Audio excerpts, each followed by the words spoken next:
राधा स्वामी, राधा स्वामी दयाल की दया, राधा स्वामी सहाय, राधा स्वामी। प्यारे सत्संगी भाइयों बहनों, जितने भी आप सत्संग लाभ के लिए पधारे हो, शांति से बैठ के सत्संग लाभ लें, आनंद उठाएं। प्रयास ये होता है सत्संगियों का, जहाँ भी उनको सत्संग मिलता है, सत्संग के प्रति उनका रुझान, रुचि, दिलचस्पी, लगन है। हर जीव की तो नहीं कह सकता, लेकिन जिन लोगों को ये लगन लग जाती है सत्संग की, प्रभु के नाम की, भक्ति की, या जो सोचते हैं कि हमारे जीवन का कल्याण हो, हम सुखी जीवन जिएं, बुराइयों से बचें और सच्चाई के रास्ते पर चलें, उन लोगों के लिए सत्संग जीवनदायिनी बूटी है।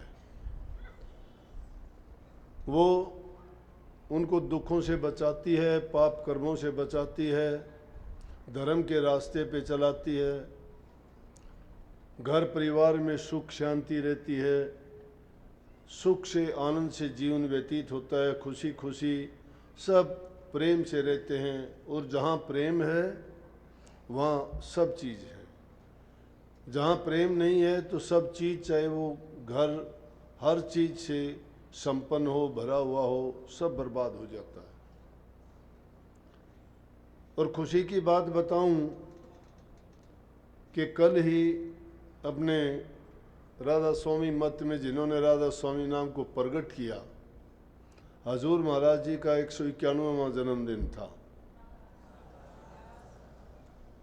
उन्होंने प्रेम पर, भक्ति पर, सेवा पर, गुरु की आज्ञा की पालन, दूसरा उन जैसा उदाहरण दुनिया में कोई नहीं मिलता। और राधा स्वामी नाम प्रकट करने का भी श्रेय उन्हीं को जाता है, क्योंकि आखिरी वचन में स्वामी जी महाराज ने स्पष्ट शब्दों में फरमाया है, जब स्वामी जी महाराज चोला बदलने वाले थे तो उन्होंने सबको बुला के अपने पास जो जो ज़रूरी हिदायत दी थी वो सभी हिदायत दी।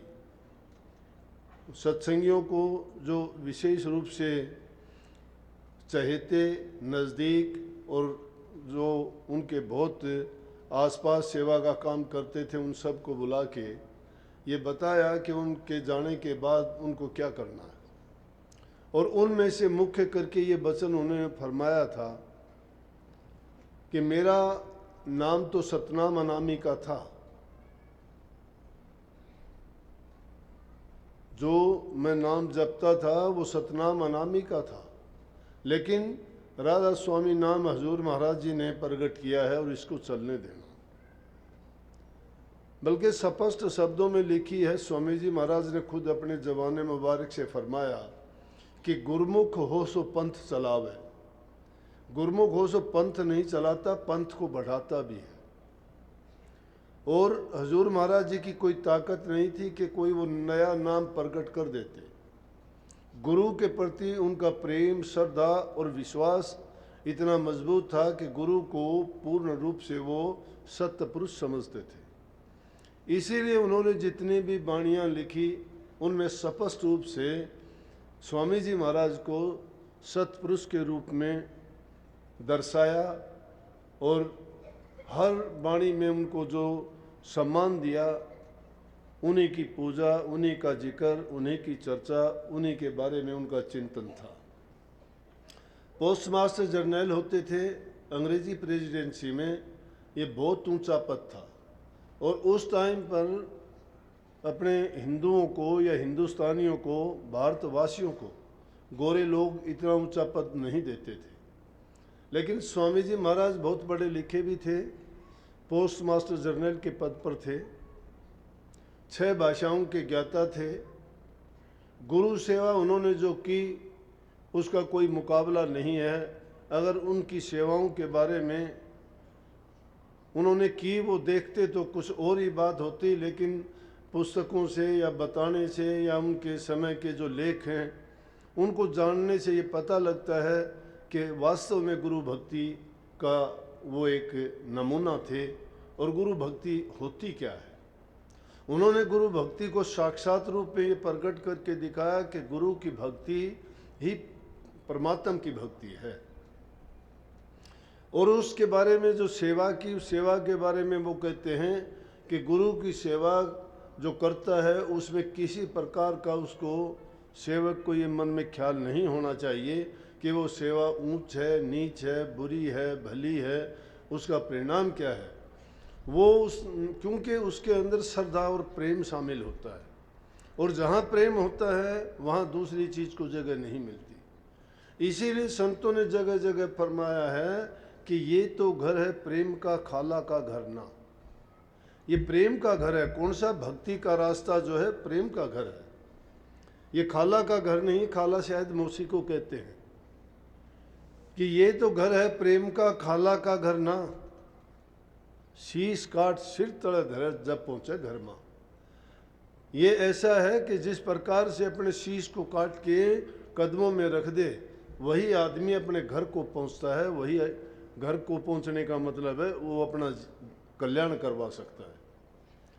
तो ये प्रेम के बारे में आगे भी कही है। कबीर साहब ने कही, प्रेम गली अति साकरीर ता में दो न समाए।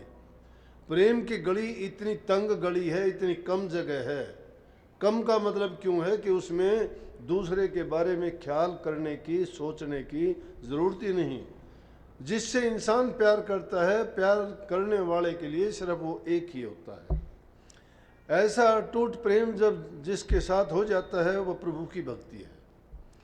अगर सेवक के रूप में सेवक है और वो गुरु की पूजा करता है तो सिर्फ एक की पूजा रहती है, वो किसी को नहीं गिनता। स्त्री अगर अपने पति की सेवा करती है और सच्चे मायने में वो पतिव्रत धर्म का पालन करती है तो खुदा को भी अपने पति के समान दर्जा नहीं देती है। जो भी चीज़ में हम अपना मन लगाते हैं, विद्यार्थी शिक्षा ग्रहण करने में अपना मन लगाता है तो दूसरी बात का ख्याल ही नहीं करता। उसका उद्देश्य एक ही होता है कि उसको जो वो पढ़ाई करता है उस पढ़ाई में ज़्यादा से ज़्यादा अंक प्राप्त करके ऊंचे से ऊंचे दर्जे में वो उत्तीर्ण हो, और उस काम के करने में अपना मन, अपने विचार, अपने ख्यालात सब कुछ उसी में जोड़ देता है। तो ये हजूर महाराज जी का था कि वो स्वामी जी महाराज जी के लिए 2 बजे सुबह उठ के पानी उनको देना, दातन कुल्ला करवाने के लिए ताज़ा पानी उनके लिए रखना, और उनको स्नान करवाने के बाद में हुक्का भर के देना, उनको जो भी नाश्ते पानी की ज़रूरत होती थी हर चीज़ को देना, उनके बाथरूम को साफ़ करना, नालियों को साफ़ करना, गंदे से गंदे जो सेवा का काम था वो खुद अपने हाथ से करते थे। जब इतना अटूट और इतना अगाध प्यार था, आज जो हम मनी आर्डर की सेवा देखते हैं ना, जो मनी आर्डर डाकखाने के द्वारा आता है, ये उन्हीं ने चलाया था। ये हजूर महाराज जी ने चलाया था। उससे पहले ये डाक सेवा का कार्य नहीं था कि डाक के द्वारा मनी आर्डर नहीं आते थे। अंतर्देशीय जो लिफाफे चलाए थे जिनमें चिट्ठी के संदेश हम भेजते थे, ये हजूर महाराज जी ने ही चलाए थे। इतने ऊंचे पद पर होते हुए अपनी कभी परवाह नहीं की। जो तनख्वाह मिलती थी जो अपने लाके और स्वामी जी महाराज को सौंप देते थे। अपने घर का या उनको खर्चे लायक कुछ होते थे, स्वामी जी महाराज उनको खुद ही उनका इंतजाम और प्रबंध करते थे। उनको भी क्या करना था उस पैसे का। लेकिन उन्होंने ये भक्ति का एक सच्चा ऐसा रूप दिखाया जिसमें सेवा था, जिसमें प्रेम थी और जिसमें श्रद्धा थी। ये 3 चीज़ भक्ति के लिए सबसे आवश्यक चीज़ें हैं, और जो इन चीज़ों का पालन पूर्ण रूप से करता है तो जिन भी लोगों के आप जिन्होंने भक्ति के रास्ते पर चले उनका अगर हाल देखोगे तो सब ने इन 3 चीज़ों पर ही जोर दिया है। जो सेवा करता है वो प्रेम अवश्य करता है। जो प्रेम करता है उसकी श्रद्धा अटूट हो जाती है। श्रद्धा में, प्रेम में ही भक्ति है, क्योंकि उसमें एकत्व होता है। एकत्व में सिर्फ वो एक की ही पूजा करता है। जब एक की पूजा करता है तो उसको दूसरे के बारे में सोचने का ख्याल नहीं। अगर आप एक की नहीं करोगे, अगर आप अच्छे रास्ते पर नहीं चलते तो पाप के रास्ते पर चलना पड़ेगा। अगर आपको किसी चीज़ की ज़रूरत है और वो ज़रूरत आप किस तरह से पूरी करोगे, उसका परिणाम कोई ना कोई तो है। लेकिन एक परिणाम तो ऐसा है कि आदमी को कष्ट देने वाला है, दुख देने वाला है, क्योंकि वो बिना सोचे समझे जो कर्म किया गया है और जिसमें हमारी लगन नहीं है, जिसके अंदर हमने ये विचार किया ही नहीं है। दुनियादारों की भी हम सेवा करते, सेवा तो वो भी है, लेकिन उस सेवा में हमें क्या लाभ मिलता है। जो माँ बाप की सेवा नहीं करते, वो बेशक मंदिर में जाओ, मस्जिद में जाओ, गुरुद्वारों में जाओ, चाहे वो गुरु के पास जाओ, कितने भी नाम जपो, कितने भी त्याग तप साधना करो, उनके कोई काम नहीं आएगी। और ये चीज़ हम कहाँ से सीखते हैं? ये घर में अपने माँ बाप के द्वारा ये हमें प्राप्त होती है। गुरु का तो बहुत बाद में इन चीज़ों को देने का, उनको समझाने का बाद में नंबर आता है, लेकिन सबसे पहली जो हमें शिक्षा मिलती है वो अपने माँ बाप के द्वारा हमें घरों में मिलती है। जब माँ बाप से जिस बच्चे को अच्छी शिक्षा नहीं मिलती, वो रास्ते से भटक जाता है और फिर माँ बाप उसकी शिकायत करते हैं कि ये ऐसे नहीं करता, ये वैसे नहीं करता, इसको ये नहीं आता, इसको वो नहीं आता, ये माँ बाप की कदर नहीं करता। कदर करना नहीं एक तरीका नहीं है। जिस घर में बहू सास की सेवा करती है, बेटा माँ बाप की सेवा करता है, एक दूसरे की बात की कदर करते हैं, आपस में प्यार प्रेम है, उनको पढ़ाने की ज़रूरत नहीं, बच्चे देखने मात्र से ही उनसे वो ग्रहण कर लेते हैं। जिस घर में रोज़ाना लड़ाई झगड़े रहते हैं, जहाँ छोटे बड़े की जहाँ इज्जत कोई कायदा नहीं है, जहाँ प्रेम और सेवा का नाम भी नहीं है, और जिस घर में भक्ति नाम की कोई चीज़ नहीं है, जो ना गुरु के, ना पीर के, ना किसी देवता के, तो उनको कुछ ज्ञान ही नहीं है, तो क्या सीखेंगे? नास्तिक बनते चले जाएंगे। लेकिन जिस घर में कही है कि जिस घर में गुरु की पूजा नहीं है, संत जिसके घर में मेहमान नहीं है, वो घर तो शमशान के बराबर लगता है। संत जिसके घर में मेहमान है, जिसके घर में पूजा पाठ की जाती है, भक्ति की जाती है, वो घर तो समझो कि स्वर्ग से भी ऊंचा घर है। कितने ऐसे भक्त हुए हैं कि जिन्होंने भी अपनी लगन सच्ची लगाई, उन्होंने ही सब कुछ पा लिया। सब कुछ पा लेने का मतलब दुनियादारी की चीज़ों की से मतलब नहीं है। ये चीज़ें तो कोई भी हासिल कर सकता है। कोई कमा के कर लेता है, कोई छीना झपटी से कर लेता है, कोई चोरी ठगी से कर लेता है। उनको मिल जाएंगे संसार के पदार्थ। अगर मेहनत करके नहीं मिलते तो चोर डाकू भी बहुत लुटेरे हैं, वो भी ठग लूट के और इकट्ठे कर लेंगे। लेकिन भक्ति कहीं से लूटी नहीं जाती और ना ही वो कहीं से छीना झपटी की जाती है। वो तो कमाई की जाती है, और कमाई होती है सच्ची श्रद्धा से, लगन से और प्रेम से। ये चीज़ें जब तक हमारे हृदय में नहीं है, हम छोटी छोटी बातों के लिए, छोटे से स्वार्थ के लिए एक दूसरे के प्रति इतनी ईर्ष्या और इतना भरम मन में पाल लेते हैं कि हमारे अंदर जो भी अच्छे गुण होते हैं वो चले जाते हैं, दुर्गुण में बदल जाते हैं। हमारी सोचने की शक्ति ही खत्म हो जाती है। जितने भक्त लोग हुए, उन्होंने तो ये कहा कि तुझे पराई क्या पड़ी, तू अपनी आप न मेड़। वो दूसरों के बारे में उनको सोचने को कहाँ टाइम होता है। इंसान अगर खुद सोचता है कि मैं अच्छे रास्ते पर चलूँ और सभी बुराइयाँ निकाल दूँ, तो सोचते सोचते भी अपनी बुराइयाँ अगर वो गिनना शुरू कर दे तो कितनी उसमें बुराइयाँ हैं। परंतु हम अपनी बुराइयों की ओर तो कभी ख्याल ही नहीं करते, कभी सोचते ही नहीं। अब दूसरों की बातों को लेके तो ज्ञान गिनती करते हैं। जैसे आज उन महापुरुष का जिक्र करते हैं, हजूर महाराज जी का, उन्होंने सारा का सारा जीवन प्रेम में लगाया। उन्होंने प्रेम के बारे में ही किताबें लिखी तो प्रेम के बारे में लिखी, शब्द भजन लिखे तो प्रेम के बारे में लिखे, भक्ति के बारे में कोई व्याख्यान उपदेश और सत्संग किया तो भी प्रेम के बारे में ही कहा। क्योंकि उन्होंने कहा कि सच्ची भक्ति का सच्चा रूप प्रेम ही है। उनके किताबों के नाम देखोगे, उनके तो मकान का नाम भी प्रेम निवास रखा, शब्दों का नाम भी प्रेम रागनी रखा, चिट्ठियों का नाम भी प्रेम पत्र रखा। क्योंकि वो प्रेम से ओतपोत थे, प्रेम के सिवाय दूसरी चीज नहीं देखते थे। स्वामी जी महाराज ने चाहे उनको कितनी बार भी कुछ भी कहा, कैसे भी कहा, लेकिन वो दर्शन के इतने ललायित रहते थे। कहते हैं कि एक बार स्वामी जी महाराज ने कहा कि मेरे से इतने दिन तक कोई नहीं मिलेगा, और अपने बंद कमरे में, स्वामी जी महाराज को तो बचपन से ये आदत थी कि एकांतवास में चले जाना। बहुत धनवान थे उनके पिताजी, हीरे जवाहरातों को उनके बहुत लेन देन था, बड़ा व्यापार था, लोगों से बड़े सूद का काम करते थे। लेकिन जब स्वामी जी महाराज ने देखा और जिन जिन लोगों से वो उनके पैसे लेने देने थे सबको बुला के और उन्होंने कलम फेर दी कि कोई किसी का लेना देना नहीं है, जो जिसके थे वो गए, तुम्हारे सबका हिसाब नक्की हो गया। जो उनके पास होता था गरीबों को, भूखों को, उनको वो भुगता देते थे। तो वो जितना टाइम मिलता था, तुलसी साहब हाथरस वालों का उनके घर में आना जाना था। कई लोगों को कहना था कि स्वामी जी महाराज तो उनका कोई गुरु ही नहीं था, ऐसा तो दुनिया में कोई हुआ ही नहीं कि जिसका कोई गुरु ना हो।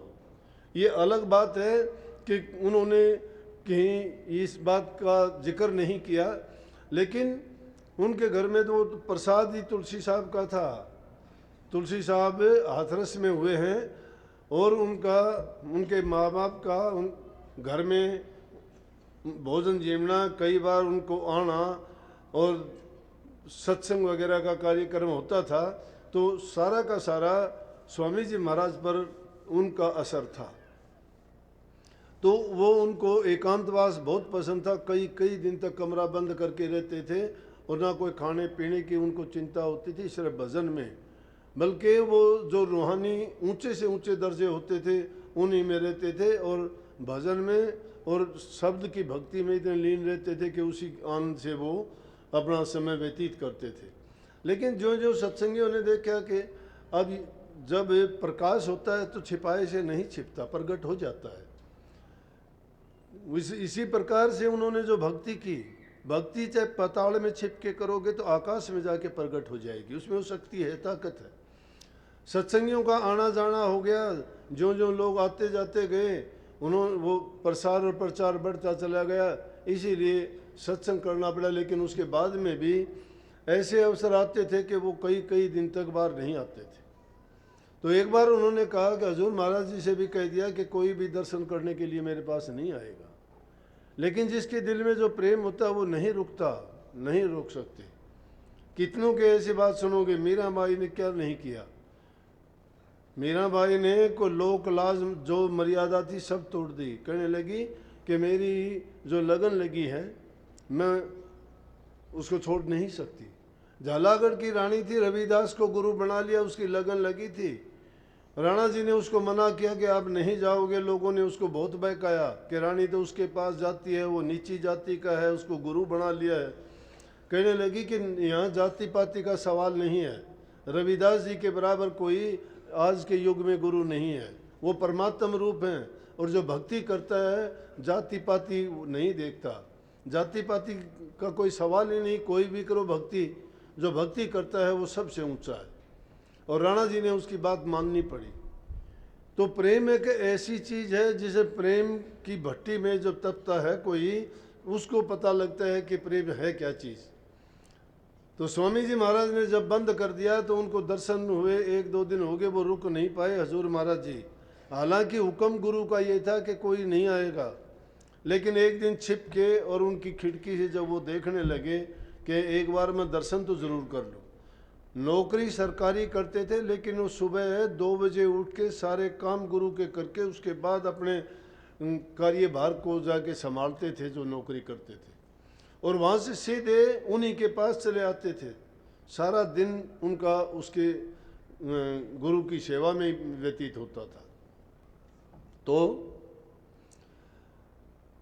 उन्होंने देखा कि दर्शन किए काफ़ी दिन हो गए, और उन्होंने जाके खिड़की के अंदर से झांक के देखा, स्वामी जी महाराज बैठे हुए थे। उन्होंने जब देखा कि किसी ने खिड़की में झांक के देखा कि हजूर महाराज जो सबसे प्रिय शिष्य थे, उन्होंने अपनी खड़ाऊं उठाई और खड़ाऊं उठा के फेंक के मारी तो उनके जाके सिर में लगी। लगते ही खून आए।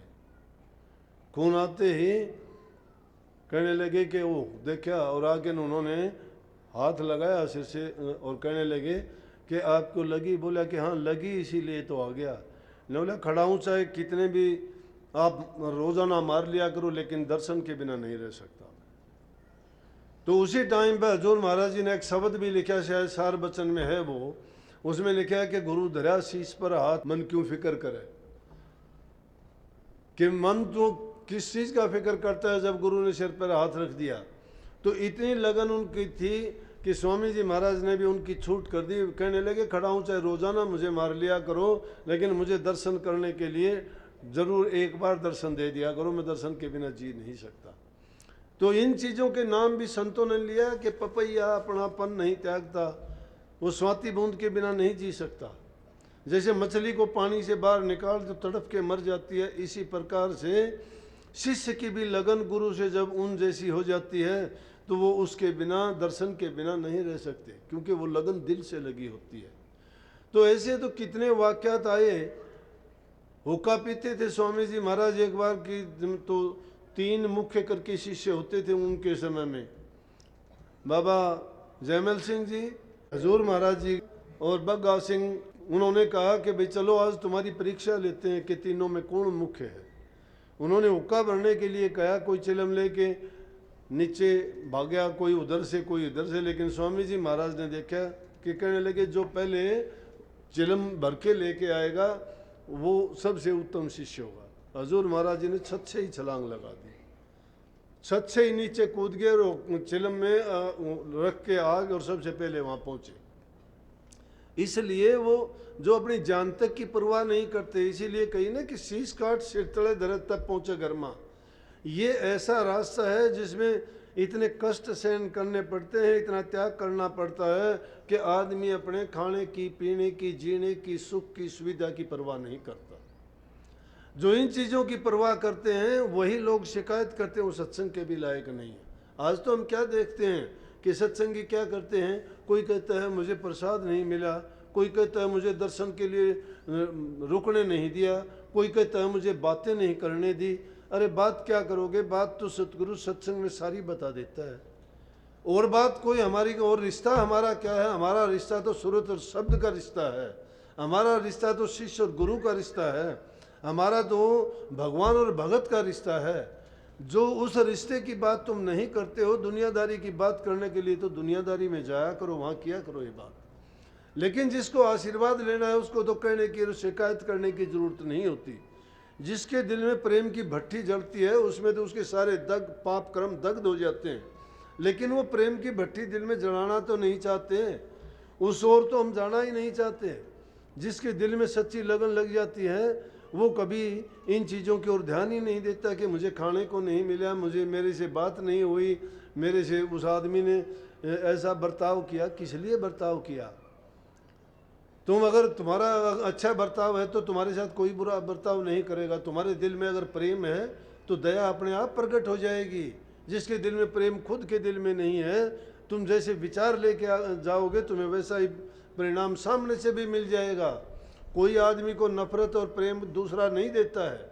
जो चीज़ हम दिल में लेके जाते हैं वही चीज़ हमारे पास लौट के आती है, प्रकृति का नियम है। जो इंसान जैसा देता है उसको वैसा ही मिलता है। बुरा करके कभी आपका अच्छा नहीं हो सकता और अच्छा करके आपका कभी बुरा नहीं हो सकता।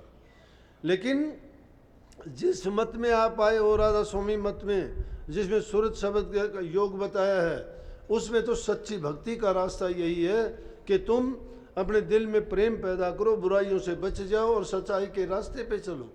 सेवा अगर तुम्हें आती है तो मैं तो कहता हूँ, मैं क्या कहता हूँ, शास्त्र हमारे कहते हैं, जितने महापुरुष हुए सब ने फरमाया है कि अगर तुम्हारे साथ कोई बुरा सलूक भी करता है तुम उसका अच्छा करो। तुम अगर अच्छा करोगे तो तुम्हारा अपने आप अच्छा होगा, क्योंकि तुम्हारे अच्छे का परिणाम आपको मिल रहा है। जो बुरा करता है उसको बुरे का परिणाम मिलेगा। एक संत सखोबाई हुई है, सखोबाई, जब उसका रिश्ता करने के लिए उसके घर वाले उसके जो आए उसको देखने के लिए कि भाई उस लड़की से हमारे लड़के से शादी करनी है, तो वो और थोड़ी कठोर स्वभाव की थी और सखोबाई कृष्ण जी की भगत थी। तो जब उसमें घर में आए देखने के लिए, कहने लगे कि लड़की को बुलाओ, और वो इतनी कठोर के लड़की जब आई तो उसको वो लड़की सामने आके बैठ गई। बोली किसने तुझे बैठने के लिए कहा है? जो उसकी सास बनने वाली थी वो उसको कहती किसने तुम्हें बैठने के लिए कहा है? आज के ज़माने में कोई लड़की को कह देना, वो उसको उठा के घर से भगा देंगे, वो वापस खड़ी होगी।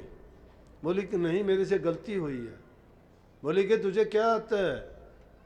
बोला कि मुझे सब कुछ आता है, सारे काम करूँगी, सारे काम करेगी तू। और उनके माँ बाप से कहती है कि शादी में क्या दोगे इसका? बोला कि अभी तय तो कर लो। तय क्या होना था?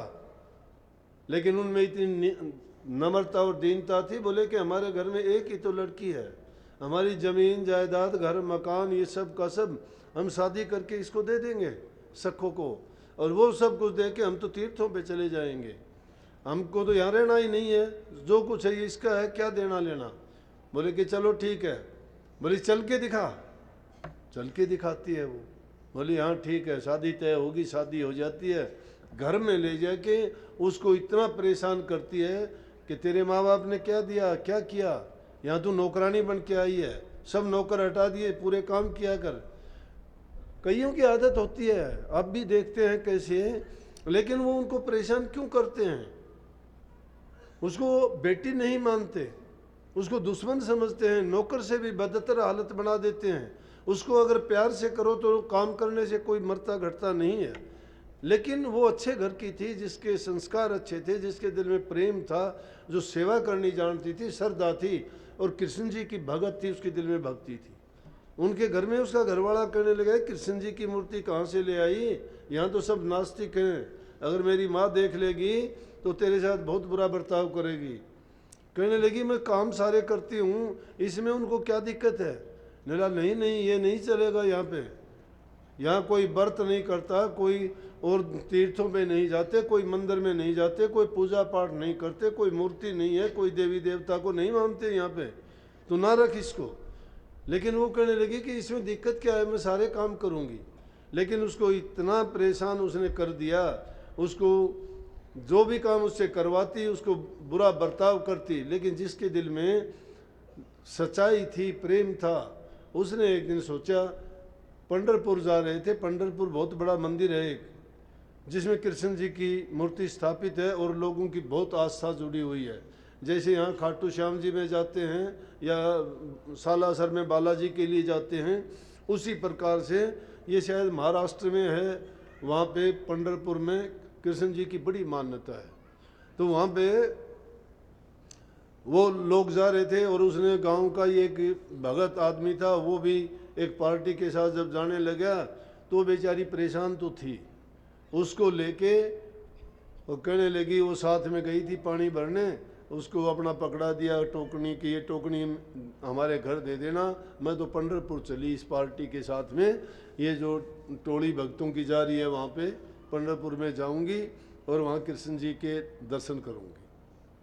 उसने घर आके बताया कि वो आपकी बहू तो वहाँ चली गई। अपने से लड़के से कहने लगी, उसने तो नाक कटवा दी, क्या कर दिया? भक्ति के लिए अगर कोई जाता है तो नाक कटती है लोगों की, बुरे रास्ते पे जाता है तो कोई नाक नहीं कटती, उल्टे सीधे काम करते हो तो कोई नाक नहीं कटती। जब उजड़ा मुंह होता है, काला मुंह नहीं होता। लेकिन कोई भक्ति के रास्ते पे जाता है, कोई मंदिर में पूजा करने जाता है, कोई तीर्थों पे जाता है, कोई नेक काम करता है तो नाक कटती है और काले मुंह हो जाते हैं। ये आज के ज़माने की वो है। लेकिन जो नास्तिक लोग होते हैं उनको क्या पता कि भक्ति क्या चीज़ है। उसके दिल में तो बात समाई हुई थी, वो उनके साथ गई, लेकिन उसका घरवाला क्या हुआ कि रास्ते में से और उसको ले आया पीटता हुआ वापस ले आके, और घर में कहने लगा रस्से से बांध दे इसको। रस्से से बांध दिया गया और बोला कि एक बड़ा सा ताला ला के भी इसको बंद कर दे, मैं देखूंगी कहाँ जाएगी, मरने दे इसको, भूखा मरने दे, इसकी भक्ति देखनी है। इसने ये गलत किया है, वो तो कर दिया। लेकिन जब कृष्ण जी ने देखा कि मेरे भगत की जो इच्छा थी दर्शन करने की और उसके साथ होया उल्ट, कि उसको कितनी ज़्यादा तकलीफ़ दी जा रही है, कितनी पीड़ा है, ना उसको खाने को देते हैं, उसको बंद कर दिया। तो कृष्ण जी ने क्या किया कि स्वयं जाके एक औरत का भेष बना के और उसको तो जाके मुक्त कर दिया और उसकी जगह आप बंद के खड़े हो गए। जो सच्चे दिल से प्रभु की भक्ति करता है वो मालिक अनेकों बार उनके काम साधने के लिए आता है। सैन भगत के लिए भी इसी तरह से राजा की सेवा करने के लिए चला गया था, क्योंकि टाइम पर नहीं पहुंच पाया था, राजा की मालिश करता था, राजा को कोड था। वो इसी प्रकार से अपने कितने जितने भी भक्तों की बात आप सुनोगे उनकी जगह प्रकट होकर उनके काम किए हैं। जब उनकी जरूरत पड़ी सच्चे मन से जहाँ याद किया उसी जगह उनका परमात्म रूप उसी रूप में प्रकट होकर उनके काम संवारे और उसको पता तक नहीं होने दिया। नामदेव कोई छान छपाई के नहीं छपाई, कबीर साहब की उन्होंने यज्ञ रची वो पूरी करी कि नहीं करी। तो जिनकी भी जरूरत पड़ी धन्य भगत का खेत निपजाया कि नहीं निपजाया, कर्मा का खिचड़ा खाया कि नहीं खाया। ये क्योंकि उनको जब जो आदमी जिससे प्रेम करता है तो प्रभु उनकी आस्था और विश्वास का पूरा जो उनका विचार और ख्यालात है उसके लिए प्रकट हो जाते हैं और उनके जगह उनका काम करता है आके। इसी प्रकार से उस सखोबाई की जगह खुद कहने लगा जा सको तू तो दर्शन करने के लिए जा और तेरी जगह मैं रहती हूँ यहाँ। बोला कि आप कौन हो? बोला तेरी ओर से कोई भी हो तू चिंता ना कर। उसको तो भेज दिया और आप वहाँ बंद के खड़ी होगी। बाद में उनके घर वाले बोले कि अगर ये मर गई यहाँ पे भूखी प्यासी तो ये किस प्रकार से हमारे और फांसी होगी, जाओ इसको निकालो। तो वो तो श्री कृष्ण जी थे खुद उस रूप में। जब वो घरवाला उसको खोलने के लिए गया तो उसको देख के हंसी, वो बेवकूफ़ हो गया, उसकी मत मारी गई। कहने लगा सखो तू इतने दिन से भूखी है, हमने तुम्हें बांध के रखा है, दुश्मनों जैसा तेरे साथ बर्ताव किया है और तू फिर भी हंस रही है, प्यार से बोल रही है। बोली कोई बात नहीं, आप मेरे पति जो हो। बोला कि अच्छा। उसने खोल दिया उसको। सास आती है वो भी बोली कि मैं देखती हूँ तुझे। जब उसकी नज़रों में देखती है वो भी उसी तरह बेवकूफ़ बन के बैठ जाती है। बोली सखो मैंने तेरे साथ गलत बर्ताव किया है, अब आइंदा नहीं करूँगी, तेरे साथ अच्छा करूँगी। क्योंकि वो तो कृष्ण रूप में थे बंधे हुए, औरत का तो भेष था, जिसकी तरफ नज़र करे उसी के सारे ख्यालात और विचार पलट जाएं। लेकिन वहाँ जिन भक्तों के साथ सखोबाई थी वो वास्तव में वहाँ पहुँच गई। और जब वहाँ दर्शन करने वालों की भीड़ लगी और कृष्ण जी की मूर्ति के सामने सब दर्शन कर करके जाने लगे, वो मत्था टेकते और उठ जाते। लेकिन सखोबाई ने तो मत्था टेक के अपनी शिकायतें करने लगी कि कितने दिन में मुझे आपने दर्शन दिए, मैं नहीं चाहती दुनियादारी में रहना, अब आपको नहीं छोड़ना चाहती, मैं तो आपके पास ही रहूँगी और मुझे आपसे जुदा नहीं होना, ना मैंने दुनिया बसानी है ना मैंने वहाँ कुछ करना है, मैं नहीं रहूँगी। दूसरे लोग कहने लगे भैया अकेली है क्या दर्शन करने वाली, ये लाइन इतनी बड़ी लगी हुई है, इतना इतना टाइम इसको खड़ी करो। जो उसके गांव का जो भगत था उसने कहा सखो बेटी खड़ी हो तू यहाँ से, सखो बेटी खड़ी हो। सखो तो नहीं है वहाँ, सखो ने तो प्राण त्याग दिए। सब के सब हैरान हो गए। वो बेचारा के घर वालों को क्या जवाब दूंगा, अब इतनी दूर पड़ता था उसके गांव से, उसने वहीं संस्कार करके उसके फूल डाल के एक उसमें मिट्टी के बर्तन में और कपड़े से बांध के ले आया कि घर वालों को तो अब ये संदेशा देना पड़ेगा कि आपकी बहू की तो अस्थियां हैं ये लो।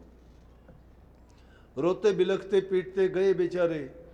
लेकिन वहाँ जाके देखते तो घर में तो सखोबाई थी। घर में जाके सबसे पहले उसकी सास से ही कहते हैं, वो बोली आओ भगत जी कैसे आए।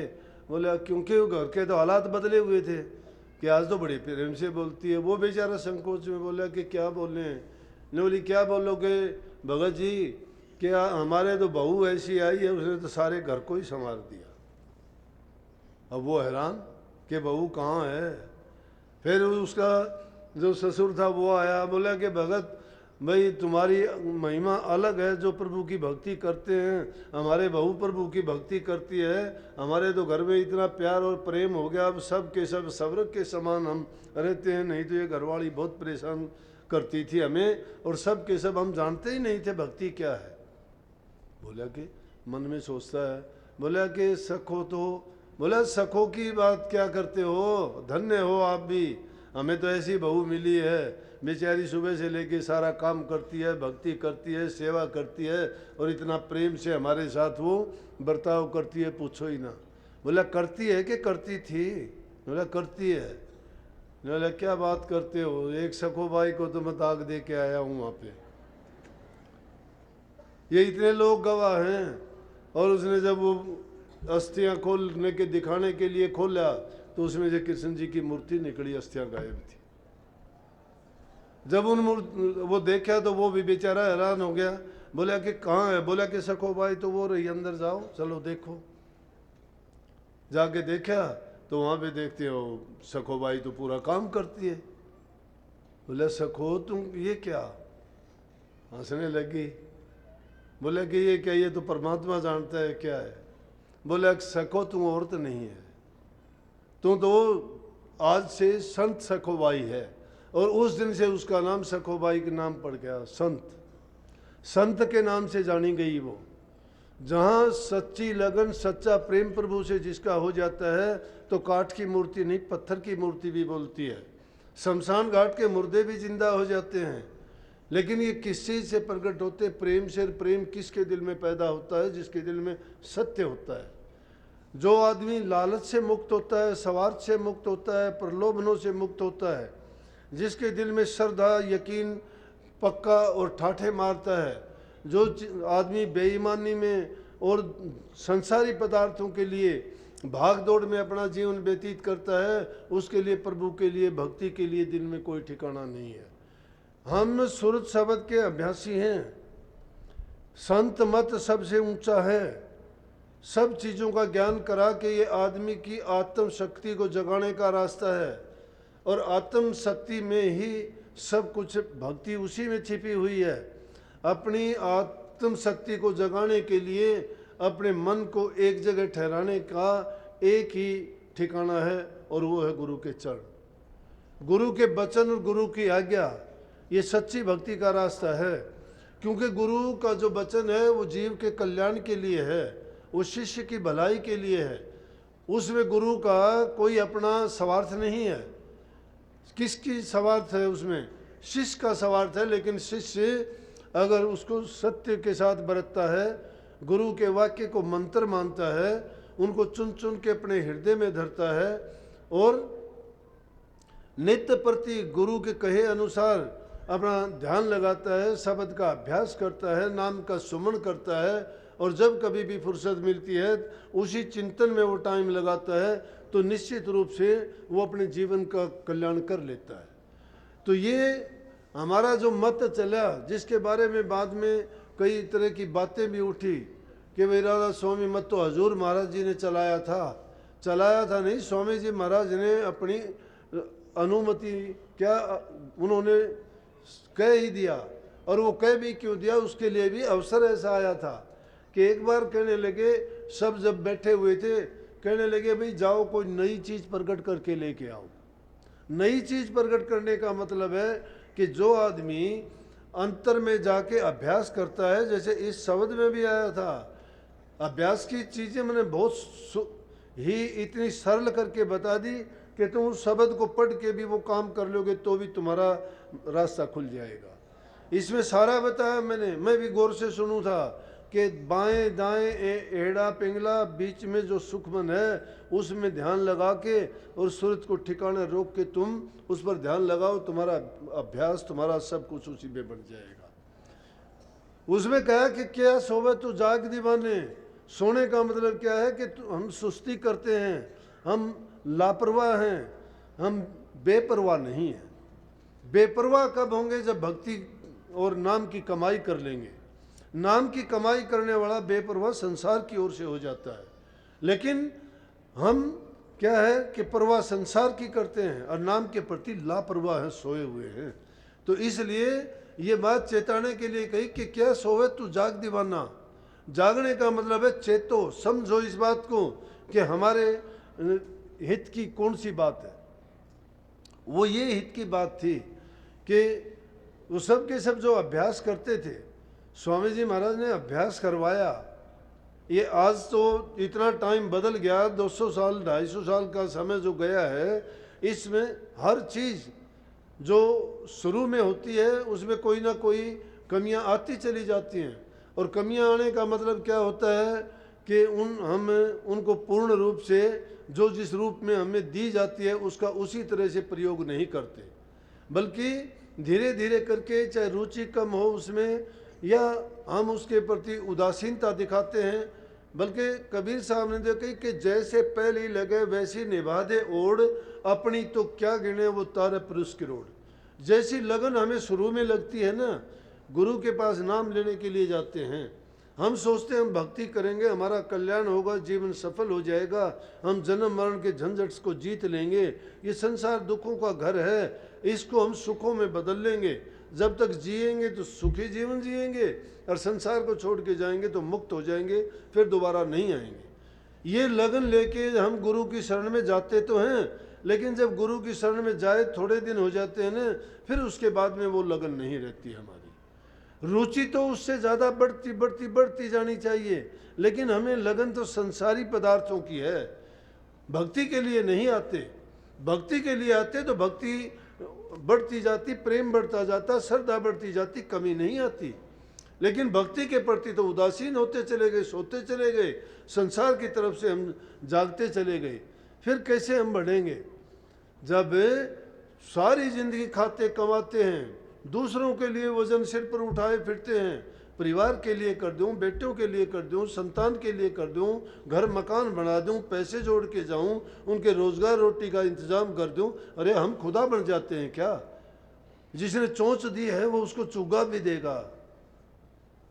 और महापुरुषों ने दिए फरमा दिया, रहो निश्चिंत करो मत चिंता, चोंच दे छो चिंत करेगो, पांव पसार पड़ो दिन सोवत, पेट दियो सोई पेट भरेगो, जीव जिथे जल में थल में, पुनः पाहन में पहुंचाए धरेगो, भूख ही भूख पुकारत है, सुंदर कहे तू तो भूख मरेगो। इंसान ने अपना ख्याल ऐसा बना लिया है कि मैं ये काम नहीं करूंगा तो मर जाऊंगा, मर जाऊंगा, जरूर मर जाओगे। अगर आप अपना ये ख्याल बनाते और मन में ये सोचते कि मैं भक्ति के रास्ते में कामयाब होकर दिखाऊंगा, दूसरे संतों ने करे वो मैं भी करके दिखाऊंगा, क्योंकि एक इंसान ने जो कर दिया वो दूसरा इंसान कर सकता है। जिनके गीत गाते हैं वो हम जैसे ही इंसान थे, लेकिन उनकी लगन सच्ची थी, उनका मन में जो विचार और ख्यालात था वो भक्ति के प्रति था, वो संसार के पदार्थों के लिए नहीं था। ये संसार की चीज़ें तो सब छोड़ के गए हैं, कोई साथ लेके नहीं गया, हम जानते भी हैं, हम भी छोड़ के जाएंगे और उसके लिए कोई टाइम भी नहीं है। परमात्मा का दरवाज़ा खुला है, वो तो खुला बुलाता है कि आओ आओ, लेकिन उसकी ओर तो हम जाना नहीं चाहते और दुनियादारी के जो पाप कर्म है उनमें रोजाना पछते रहते हैं। लेकिन उस पाप के कर्म में फंस के जीवन को बर्बाद कर देंगे, क्या लेके जाओगे? जाना तो वहाँ से, गुजरना वहाँ से पड़ेगा। मैं तो एक कल परसों ख्याल आया एक मन में कि अब सीधे मुँह तो भक्ति करते नहीं हो, अब इस मुंह से तो परमात्मा की ओर जाना नहीं चाहते, लेकिन मर जाओगे ना, शर्म के मारे कफन में मुंह ढक के जाओगे। वहाँ जाओगे जरूर, लेकिन कफन में मुंह ढक के, क्योंकि मुंह दिखाने लायक नहीं रहोगे। वादा करके तो ये आए थे कि भक्ति करूँगा, नाम की कमाई करूँगा, मैं अपना कल्याण का रास्ता करूँगा और आपको आके अपनी जो पूंजी दी है उसका लाभ कमा के दूंगा कि देखो। लेकिन वो काम तो हमने किया नहीं करोगे तो कफन में लपेट के भेजेंगे, वैसे नहीं जाओगे। इसलिए जो नाम की कमाई करता है वो सुखाला जाता है, उसको परवाह ही नहीं होती। जाना फिर भी अकेले है, कोई साथ नहीं जाता, कोई साथ नहीं जाता। ये साथी शमशान घाट तक के हैं। जब कोई साथी नहीं है किसी का, तो जब तक दुनिया में रहते हो सबसे प्रेम का, प्यार का बर्ताव करो, जितना अच्छा कर सकते हो सेवा करो, पुरुषार्थ करो, काम करोगे। काम करना जरूरी है, कर्मबंदी संसार है। अच्छे काम करो, माँ बाप की सेवा करो, बूढ़े बुजुर्ग की कदर करो, प्यार से बोलो, अच्छा बर्ताव करो। क्यों निंदा बुराइयों में पड़ के अपना जीवन बर्बाद करते हो और दूसरों के लिए भी तुम कष्ट पैदा करते हो? क्यों ऐसा काम करते हो? अच्छा जीवन जीने के लिए आदमी अपने दिल के अंदर अच्छे विचार और गुण पैदा करे। जो दूसरों के प्रति तुम भला करोगे वही भलाई तुम्हें 1000 गुना होके लौट के आपके पास वापस आएगी।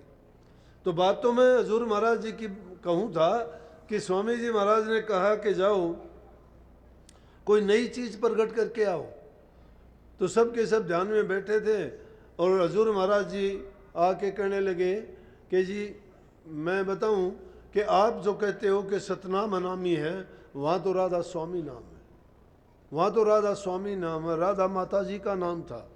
और स्वामी जी महाराज को स्वामी जी कहते थे।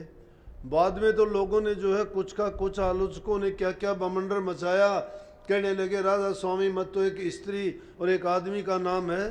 आगरा में रहने वाले हैं, औरत का नाम राधा है, उसके घर वाले का नाम स्वामी है। ये तो परमात्मा का नाम छुटा दिया, भक्ति को जानते ही नहीं है और उस आदमी और लुगाई के नाम को जपने को कहते हैं। वो नाम हजूर महाराज जी ने प्रकट किया था। तो जब उन्होंने हजूर महाराज जी ने कहा कि वहाँ राधा स्वामी नाम की धुनी है, आप तो कहते हो कि सतनाम अनामी की है, तो स्वामी जी महाराज हंसने लगे और कहने लगे कि हाँ ठीक कहते हो, आप भी ठीक कहते हो। कहने का मतलब ये था कि जो बात वो अपने मुंह से नहीं कहना चाहते थे वो हजूर महाराज जी के मुंह से कहलवा दी।